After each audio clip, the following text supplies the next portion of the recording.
vamos a hablar del Espíritu de Dios. Hemos hablado en un momento del Espíritu puramente humano. El día de ayer hemos hablado de los signos que pueden describir al espíritu del mal. Y el día de hoy vamos a hablar del Espíritu de Dios. Y vamos a utilizar la carta de los Romanos, capítulo 8, versículo 1 a los siguientes. Dice las Escrituras: por consiguiente, ninguna condenación pesa ya sobre los que están en Cristo Jesús, porque la ley del Espíritu que da la vida en Cristo Jesús te liberó de la ley del pecado y de la muerte.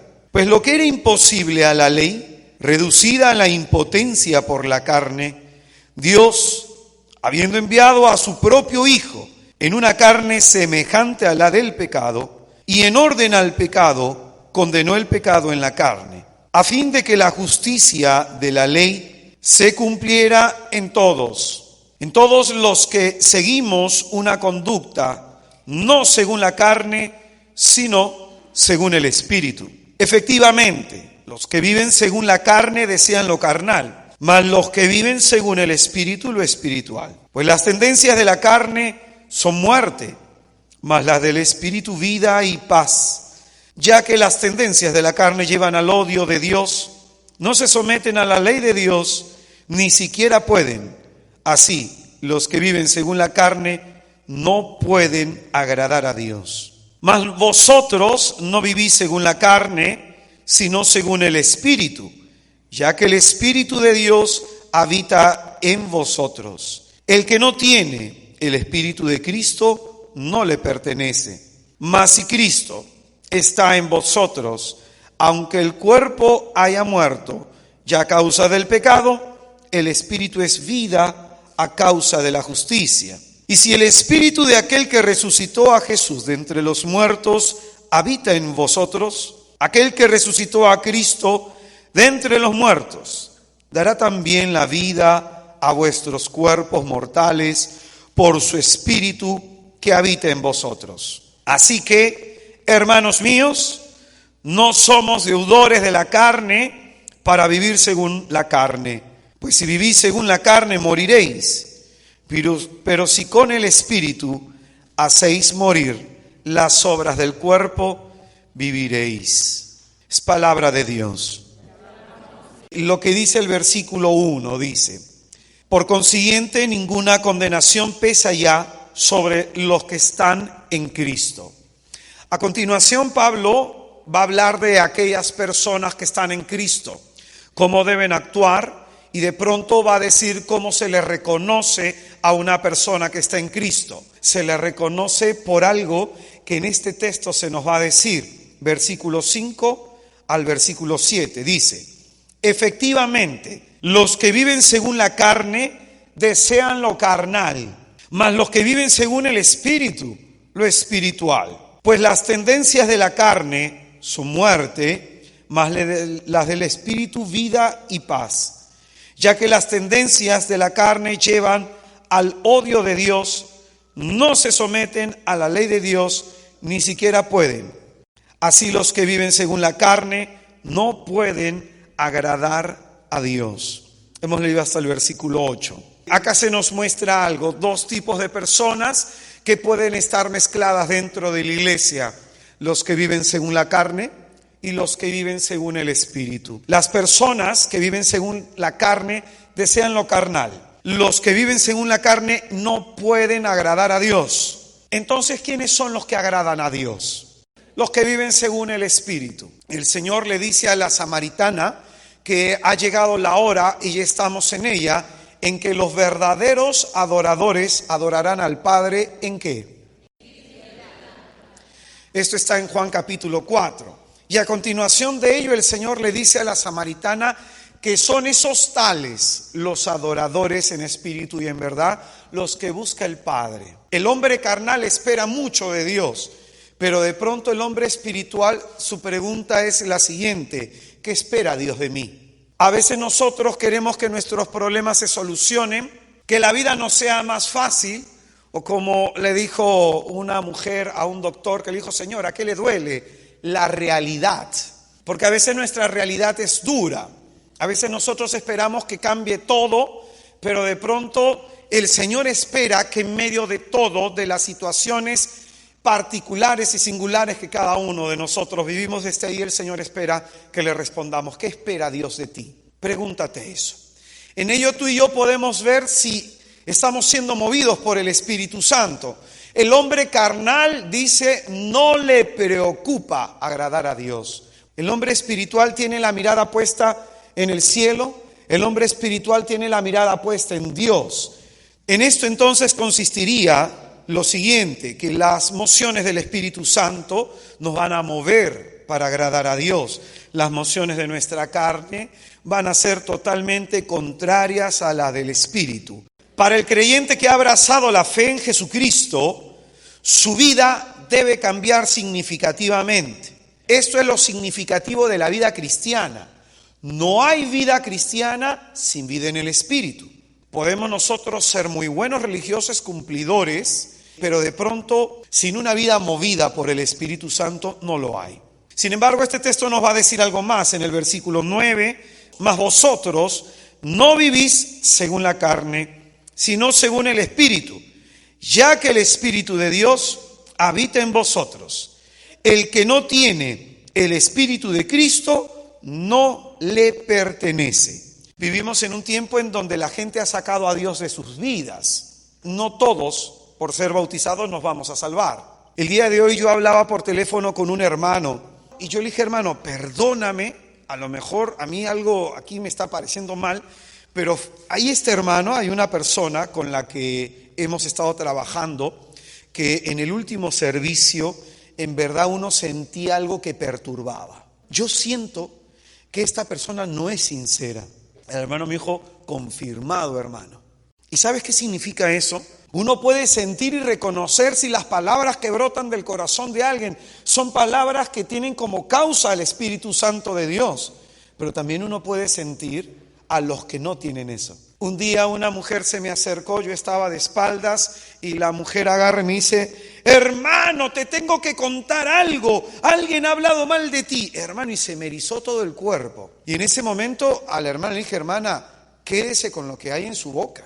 Hay gente que estando en la iglesia vive con malas intenciones en el corazón. A mí me ha dado pena que en una de las comunidades nuestras algunas personas salieron estafando a otras. Hay gente en la iglesia del Señor que no tiene el Espíritu del Señor y de ahí el discernimiento. Yo un día me voy a una comunidad de la cual yo era asesor, en ese entonces por el movimiento en el que participaba, y cuando llegué a la comunidad estaban imponiendo manos. Hasta aquí no hay nada novedoso. Sin embargo, a la persona que estaba imponiendo manos yo veía que le hacía limbo a la gente. ¿Has jugado alguna vez eso? Vi algunos gestos y poses del hermano como que se paraba así y como que entraba en una especie de trance y ¡pum!, empujaba a alguien. Yo agarré, terminó toda la sesión y yo le dije a los hermanos, perdónenme, pero yo que sé, el Espíritu Santo es muy discreto. Que cuando Dios quiere manifestar su poder a la iglesia, hace manifestaciones poderosas.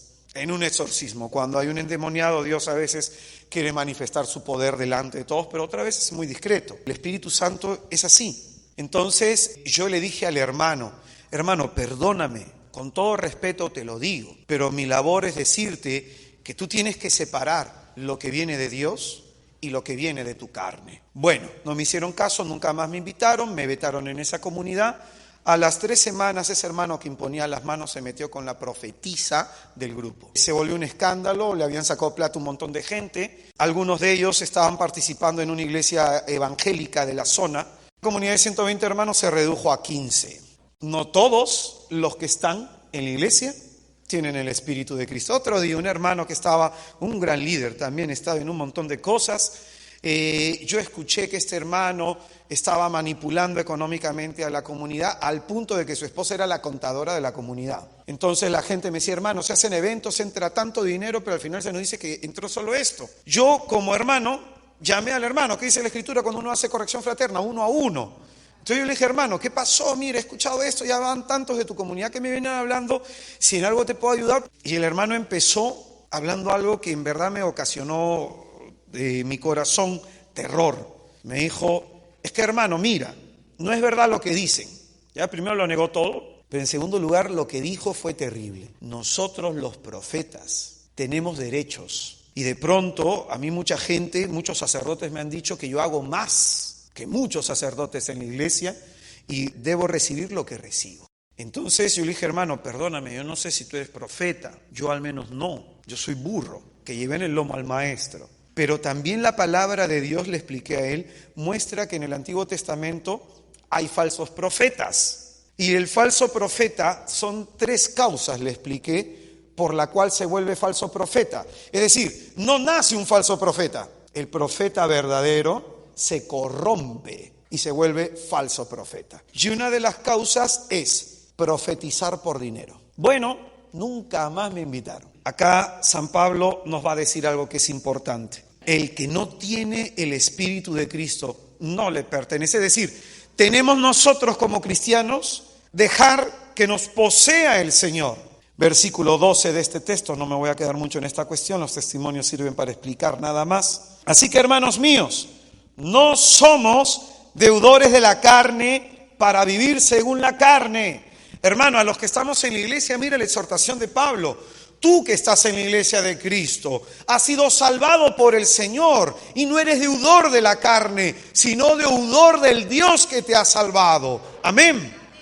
Entonces, hermano, acá esta es una exhortación a romper con la carne, a dejar de vivir según los criterios de este mundo. En el siguiente versículo, que es precioso, se nos da la clave, cómo romper con las obras de la carne. Si vivís según la carne, moriréis. ¿Y esto qué significa? Toda obra que vamos a hacer no va a dar fruto. Ahora escucha, si viven según la carne, moriréis. Todo lo que hagamos desde nuestra carne no va a dar fruto, hermano. Es una obra estéril. Lo que hago movido por mi orgullo, lo que hago movido por mi arrogancia, lo que hago movido por mi deseo de reconocimientos, no va a dar fruto. Pero si con el Espíritu hacemos morir las obras del cuerpo, viviréis. Hermano, para hacer morir las obras de nuestra carne, dice acá, las obras de nuestra carne mueren haciendo obras espirituales. Es decir, el que no ora, su carne va a seguir vivita y coleando. El que no ayuna, el que no busca ser obediente, el que no tiene vida sacramentada, esa persona de pronto su carne va a seguir viva. El Espíritu nos va a llamar a la vida fraterna. El Espíritu nos va a llamar a la obediencia, a la humildad, a la aceptación de la corrección. El Espíritu nos va a llevar a vivir lo que hasta este momento no hemos vivido en toda nuestra vida, pues. ¿De qué nos sirve a nosotros estar ahora en misa si vivimos como antes de venir a la iglesia? Un día le puse este ejemplo a las personas, ¿no? Le dije, hermano, antes de conocer al Señor, ¿cómo eras? ¿Renegón, renegona? Sí. Ok, ¿cómo eres ahora? Igual. Antes eras una persona que por la ausencia de oración de pronto de lo mínimo te desesperabas, ¿cómo eres ahora? Si las respuestas que tenemos, estando ahora en Cristo, son las mismas que una persona que no está en Cristo, ¿de qué conversión hablamos? Ejecutando obras espirituales muere nuestra carne. ¿Tú quieres dominar tu carácter? Ora. Anda a preguntarle tú a San Francisco de Sales cuánto oraba. Cuando muere San Francisco de Sales dice que tenía un hígado gigante. De pronto pregúntale a San Agustín cuánto habrá orado para dominar su sexualidad. La característica que le distingue al hombre espiritual es que es un hombre de juicio. Lo juzga todo. Ese juzgarlo todo significa de pronto discernir qué es lo que espera Dios de mí. ¿Ustedes se acuerdan a Pedro que le dijo al Señor, Señor, yo nunca te voy a abandonar, yo siempre voy a estar a tu lado, Señor, yo daría mi vida por ti? Entonces el Señor, para ver la verdad que hay en esas palabras, Satanás ha pedido permiso para zamaquearte como trigo y yo le he dado permiso. Y ahí está la clara comparación a Job 1:6, en donde Satán le dice al Señor, ¿sabes qué? A esta persona te bendice porque le va bien. Todo le va bien en la vida. Claro, ¿cómo no te va a bendecir? Te apuesto que le quitas las cosas como maldice en tu cara. Eso que está pasando afuera, que provoca en mi corazón miedo, inseguridad, dudas. Pedro, ¿qué dijo? No lo conozco. Eso que pasó afuera le hizo ver a Pedro que era miedoso, que era cobarde, que no podía seguir al Señor. Le hizo ver que no era el cristiano que pensaba que era. Y muchas veces el Señor, para ponernos los pies en tierra, nos quita la máscara con la que nos miramos en el espejo cada mañana. Que pensamos que todos tenemos, que somos un creyente ideal, que somos buenos, que no hay nada que cambiar. Las humillaciones sirven para eso, para que veas lo que hay en tu corazón. ¿Se acuerdan ustedes de San Pablo? Claro que San Pablo es un hombre espiritual, pero ¿se acuerdan en ese contexto que él dice que tenía un aguijón en su carne, que de pronto le pidió 3 veces al Señor que se lo quitara y nada? La primera vez se quedó callado el Señor. A veces Dios no te responde. ¿Cómo respondes tú ante el silencio de Dios? A mí Dios hace 2 semanas me ha hablado después de 4 años. Pero Dios a veces hace eso. Guarda silencio, echa pasos atrás para que tú eches pasos hacia adelante. Hay veces que Dios viene bien calladito y te está pasando algo y tú lo miras y esa miradita del Señor es, ya pues reacciona según la fe. Entonces, San Pablo ora 3 veces y el Señor no le responde. A la última vez dice la palabra de Dios que el Señor le dice, ¿sabes qué? Le explica la situación, es un demonio que te ha dejado, que te abofetea y te humilla. Y San Pablo pregunta, ¿por qué, Señor? Para que no te engrías con todos los conocimientos que te he dado. San Pablo entiende entonces, tu gracia me basta, tu fortaleza se manifiesta en medio de mi debilidad. Entonces muchas veces nosotros no profundizamos en el misterio de Dios por falta de juicio, porque no ejercemos un discernimiento. Para discernir qué viene de nuestra carne, para discernir qué viene del Espíritu, para discernir de pronto qué me ayuda a crecer y qué no, para discernir lo que Dios quiere y que va en contra de lo que Dios quiere, hermano, el hombre espiritual dice, lo juzga todo. Amén. Hermano, ¿qué hizo Job?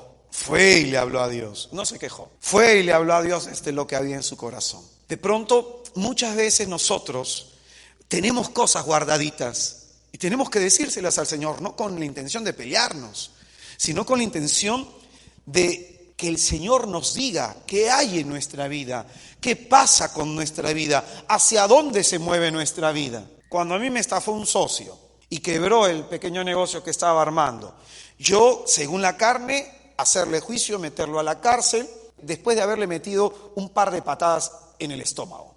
Pero a mí el Señor me dijo, perdona, porque esto a ti te ayuda a crecer. Y yo le dije, ¿en qué me ayuda a crecer?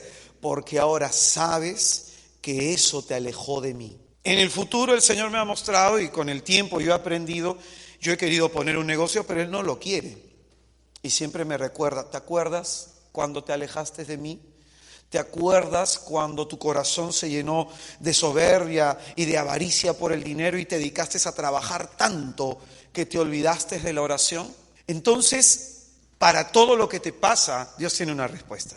Si no la tienes, es porque no disciernes.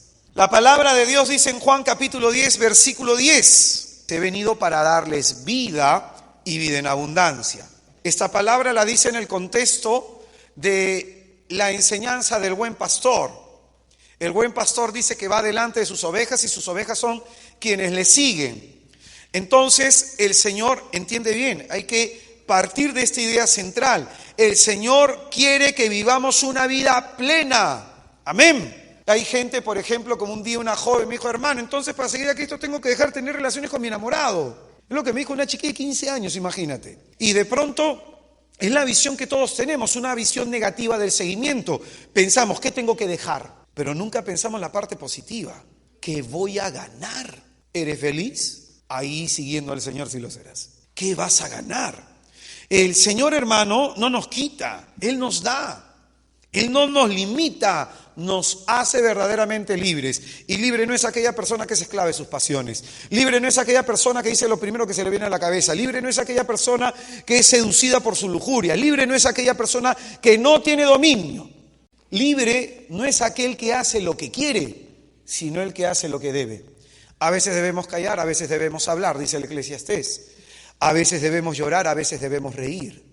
En la carta de los Gálatas capítulo 5 versículo 13 dice que el Señor nos ha dado libertad no para que de ella hagamos provecho para nuestra carne. Él nos ha dado libertad para que le elijamos a Él. Y es en ese sentido que el Espíritu Santo nos va a guiar a Él, pues. Dice Juan 16:13, cuando venga Él, el Espíritu de la verdad, os guiará hasta la verdad completa. ¿Quién es la verdad? Jesucristo. Él es el camino, modelo a seguir. Él es la verdad. Lo que nos enseña es lo que nos va a dar vida. Amén. No solo dice hacia la verdad, sino a la verdad ¿cómo? A veces nosotros vivimos con medias verdades, pues. A veces nosotros vivimos en una verdad parcial. Juzgamos, analizamos, pensamos y actuamos de acuerdo a lo que creemos. No se puede ejercer un juicio sobre una información parcial. La visión que tú tienes del mundo, la visión del mundo de tu hogar es la tuya. Pero ¿cómo ve las cosas tu esposa, tus hijos? ¿Cómo ve la gente las cosas, cómo ven las personas las cosas que te rodean? Por eso muchas veces yo consulto mi decisión con otras personas. Y consulto mi decisión con gente que no me conoce y con gente que no conoce el caso, para que ejerzan un juicio imparcial. A veces hablo con un sacerdote, a veces hablo con un laico, a veces hablo con una religiosa. Y ya con el juicio de ellos, más el mío, decido. Para las personas que viven según el Espíritu Santo de Dios, hay algunos signos que van a poner en manifiesto la presencia del Espíritu Santo en sus vidas. Esto está en Gálatas 5:22. En cambio, el fruto del Espíritu es amor. Si nosotros no nos sentimos llamados a amar más, el Espíritu Santo no nos está moviendo. Si no te sientes movido a amar más a tu esposo, a tu esposa, a tus hijos, al antipático de tus compañeros de trabajo, al antipático de tu jefe, si no te sientes movido a amarlos más, es porque no te está moviendo el Espíritu. Dice a continuación, otro fruto de la presencia del Espíritu es la alegría. Oye, hermano, yo tengo 30.000 problemas. Si te los contara, llorarías conmigo. Pero de pronto siempre hay una razón por la cual estar alegre. La alegría, más que una causa, más que un origen natural, tiene un origen sobrenatural. Mi alegría es el Señor. Me contento en Él. Aunque por fuera, dirá San Pablo, y como experiencia de su ministerio dice, me han agarrado a golpes, me han azotado, me han dado latigazos, me ha pasado esto, me han descolgado para que no me apedreen. De todo le ha pasado al pobre de Pablo, en medio de todo eso se goza en el Señor. Y otro fruto del Espíritu dice, la paciencia, la amabilidad, la bondad, la fidelidad, modestia, dominio de sí. Para las personas que se dejan mover por el Espíritu Santo, que viven una vida según el Espíritu Santo, estos signos se van a dar en su vida. Si no se están dando en nuestra vida, preguntémonos por qué. 8 signos para reconocer las mociones del Espíritu de Dios en nuestra alma. Para que sepamos distinguir cuándo es nuestra carne, cuándo es el espíritu del mal y cuándo es el Espíritu Santo quien nos está moviendo hacia cierta acción. Mientras más le digas sí a Dios, más en la fe vas a madurar. Entonces, no resistamos al Espíritu Santo de Dios. Amén. Primer signo. ¿Cómo discernir la moción del Espíritu Santo en el alma? El Espíritu Santo siempre va a ir en contra de nuestra carne, nos va a llevar por caminos de renuncias, caminos de mortificación, de sacrificio y de humillaciones. Cuando el Espíritu te lleva por camino de renuncias, es porque eso no te ayuda a crecer, por camino de sacrificio, para que crezcas en la caridad. Y muchas veces las humillaciones son escuelas de aprendizaje y de madurez espiritual. Entonces el Espíritu Santo no quiere que huyamos, sino que enfrentemos lo que nos cuesta enfrentar. Amén. En Juan 21:18 el Señor le dijo a Pedro, cuando tú eras joven ibas a donde querías, cuando llegues a viejo otro te amarrará la cintura y te llevará donde tú no quieras. Pregúntate por qué no quieres escuchar esa charla, pregúntate por qué no quieres ir a esa jornada, pregúntate por qué no quieres tomar tal decisión, pregúntate por qué no quieres algo. A lo mejor ahí te quiere llevar el Espíritu Santo. A lo mejor hacia allá te quiere llevar. Yo a veces así a regañadientes le digo, Señor, llévame a donde no quiero, aunque no quiera, porque sé que ahí es en donde debo estar. Segundo, va a inspirar al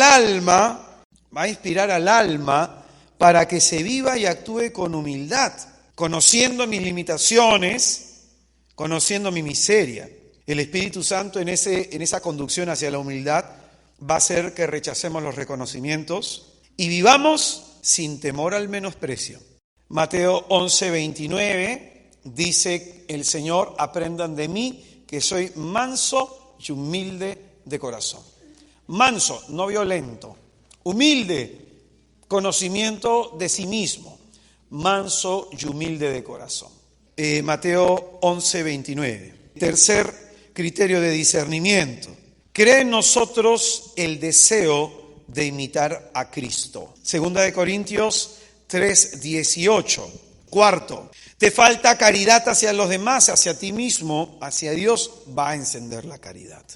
Amén. Quinto, nos ayuda a entender que el amor fraterno es la medida al amor a Dios. ¿Y esto por qué lo decimos? Porque podemos simplemente decir amor fraterno.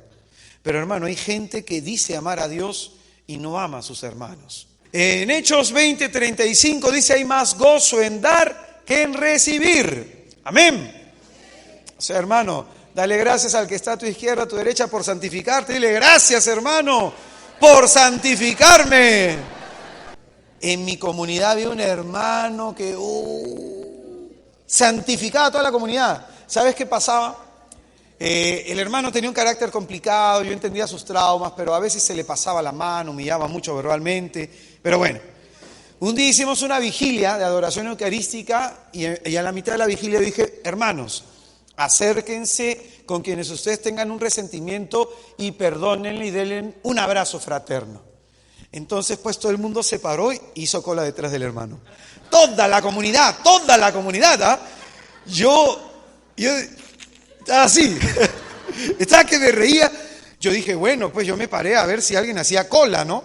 Pero no, era con él. Yo a las hermanas de la comunidad que se quejaban incluso de él, yo le decía: hermana, yo no te puedo defender, porque como él a veces es abusivo, entonces tú tienes que contestarle, porque si no siempre vas a esperar que yo te defienda. Defiéndete, hazle el parche. Y una hermana le hizo el parche. ¿Tú crees que la volvió a tocar? Entonces siempre hay gente así en las comunidades. Esos hermanos te elevan al cielo. Hechos 20:35, hay más gozo en dar que en recibir. En la medida que damos es en la medida que somos felices. Y muchas veces este es el consuelo que da el Espíritu, porque a veces uno tiene problemas, situaciones difíciles, pero de pronto le alegras la vida a alguien en medio de tu dolor. Eso es un consuelo de Dios. Pero hay gente que sufre tanto y que hace sufrir a los demás que no tiene este tipo de consuelos. Sexto, frente a algunas situaciones de tribulación, el Espíritu Santo te va a hablar de paciencia, tolerancia, misericordia. Hay un amigo mío que está pasando por un momento difícil y ayer he estado orando por él y le mandé un mensaje, y este hermano iba a actuar en medio del problema que está pasando, iba a actuar con violencia, iba a actuar con venganza, iba a actuar movido por el odio contra unas personas. Entonces yo le dije al hermano: eso lo único que va a hacer es alimentar tu dolor. Y él me decía: ¿pero qué hago para salvar esta situación? Hermano, paciencia. Ahí simplemente hay que esperar en el Señor. Ahí simplemente hay que mirar la cruz. Amén. Séptimo, el Espíritu Santo, cuando caemos en desgracia, nos anima a levantarnos. Del diablo es ese pensamiento de que ya ves, otra vez caíste, no sirves de nada. Hermano, a mí me pasó eso hace unas 3-4 semanas. Tuve una caída en un pecado por el que estuve luchando, y de pronto el fastidio, como ayer te decía, y en ese momento me voy al confesionario, y en el confesionario era un santísimo sacerdote, en verdad. En esa iglesia siempre confieso un padrecito, porque es el único que hay, pero justo ese padrecito no estaba. ¿Sabe qué me confesaba? Y me puso la mano en el hombro. Tranquilo, hermano. Y me abrazó. Yo, me quedé frío. Me dijo: el Señor sabe tu esfuerzo, conoce tus luchas, sabe la situación en la que estás pasando, hermano. Tranquilo, eso no es de Dios. Hizo así mi cabeza y ¡pum!, se me pasó todas las angustias. Pero fíjate, el Espíritu Santo muchas veces va a hacer que tengamos la actitud del hijo pródigo. Conciencia de volver a Dios, conciencia de volver al Padre, diciendo: pequé contra el cielo, ante ti. Entonces, hermano, el Espíritu Santo de pronto hace que nos levantemos. Hay gente que no se quiere levantar porque es muy criticada. Yo un día fui a un grupo de oración y vi una persona que me causó curiosidad, un hermano, un varón, y dije: oye, ¿y esta persona quién es? Y se me acercó pues una hermanita y me dijo, él es el soberbio del grupo. Ah, usted es la humilde. Yo sí soy así, o sea, me sale mi carne, ¿qué te puedo decir? No sé por qué seré rápido para pensar esas cosas, hermano. Pero fíjate cómo a veces adjetivamos a las personas y por su pecado les llamamos. Pero fíjate, el Espíritu Santo, hermano, hace que nos levantemos de nuestra miseria, que ayudemos al pecador. A mí me ha tocado acompañar homosexuales, prostitutas, drogadictos, adúlteros, gente en donde quizás tú y yo veríamos qué hacer con estas personas, gente que está muy metida en el pecado. Si nosotros no amamos al pecador, por gusto estamos en la iglesia. Octava forma para reconocer al Espíritu Santo de Dios. Si bien el Espíritu Santo va a hacer dos cosas, nos va a levantar, impulsar a que nos levantemos, pero escucha bien, va a poner en nuestro corazón dolor por nuestro pecado, nos va a entristecer. Segunda de Corintios 7:9 dice, ahora me alegro, no por haberos entristecido, sino porque aquella tristeza os movió al arrepentimiento, pues os entristecisteis según Dios, de manera que de nuestra parte no habéis sufrido perjuicio alguno. Un día a mí me tocó, cerca de una Navidad, exhortar a una persona, ¿no? Porque venía con ciertos problemas, venía con ciertas situaciones difíciles. Y la llamé por teléfono y le dije, ¿cómo estás? Y otra vez se quejó y eso fue la gota para mí que rebalsó el vaso. La confronté, le dije lo que pensaba, lo que sentía, lo que miraba.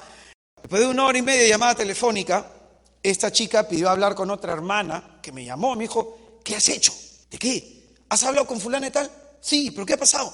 Dice que está reventada en su baño llorando, no quiere levantarse, no quiere salir de ahí. Me ha pedido que vaya.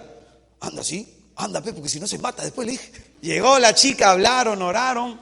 Oye, desde ahí vino una etapa de conversión fuerte para esa persona. La tristeza que viene en el espíritu.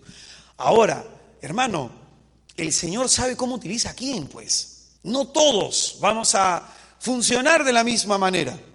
A veces el Señor pone cosas en mi corazón, las va cargando, las va cargando, las va cargando y ¡bum! Hay que decirlas. Por eso San Pablo está corrigiendo a la iglesia en Corinto y le dice, menos mal, me alegro. No porque estén tristes, sino porque esa tristeza no se la he causado yo, sino el Espíritu. Esa tristeza viene de Dios y los está llevando a arrepentimiento, a cambio y a conversión. ¿Cómo ser dócil a la acción del Espíritu Santo? ¿Qué hacer para ser dócil al Espíritu Santo? Sin vida de oración no se puede ser dócil al Espíritu. Eso está clarísimo, ¿cierto? Sin conocimiento de las Escrituras tampoco, porque ¿cómo reconocer la voz de Dios? Su hablar en medio de tantas voces que vivimos en el mundo. Conocimiento de las Escrituras. Vida sacramental, tercero. La vida sacramental, cada sacramento nos da la gracia de Dios. No hay una oración nuestra que nos dé la misma gracia que nos daría la Eucaristía. Cada sacramento nos da la vida de Dios, la vida sacramental en todas sus formas. Para ser dócil necesitamos convivir con otros hermanos. Vida fraterna. No se crece solito, salvo que sea Juan el Bautista. Y creo que aquí ninguno es como el Bautista, ¿no? Al menos ninguno lo veo con su piel de camello. Entonces, la vida fraterna es necesario, hermano, vida fraterna, que estés en una comunidad que te exhorten, te corrijan, en una comunidad en donde haya acompañamiento espiritual. Yo hace tiempo en una comunidad nuestra que no había acompañamiento espiritual, le advertí a la responsable de que esa comunidad se va a estancar. De dicho hecho, estuvo estancada. Cuando esta persona puso en práctica lo que era el acompañamiento espiritual, más que predicar, la gente comenzó a crecer. Muchas comunidades están estancadas porque no hay acompañamiento, se les predica nomás. Imagínense, acá yo predico nada más, acá les estoy transmitiendo un conocimiento, pero si me siento con cada uno de ustedes y comienzo a hablar de sus vidas, cómo están en sus casas, pronto comienzo a ordenar, a través de las Escrituras comenzamos a ordenar su vida, ¿hay cambio, hay conversión o no? No esperemos que vaya a haber conversión solo porque les predicamos. Responsable de comunidad que no haga acompañamiento espiritual, hermano, la gente no crece. Por eso el pastor tiene que oler a oveja, juntarse con la oveja. Quinto, formarse. Si no hay formación, no hay crecimiento, no hay docilidad al espíritu. Necesitamos formarnos, ir a cursos, talleres, todas las charlas habidas y por haber, formarnos para introducirnos en la verdad completa. Amén. Sexto, pedir al Señor el don de temor, un don espiritual, el don de temor. El don de temor es un don de reverencia, es un don de amor, es un don punto de partida para lo que es el discernimiento, ¿ah? Hay gente que vive sin temor a Dios y no hay que vivir teniéndole miedo. No es un amor servil, sino es un amor filial. Y séptimo y último, siempre busca asesoramiento espiritual. El asesoramiento. A veces en el asesoramiento de pronto compartir con otras personas, el dejar que otras personas nos hablen de nuestra situación, de nuestra condición, nos trae mucha luz. Amén.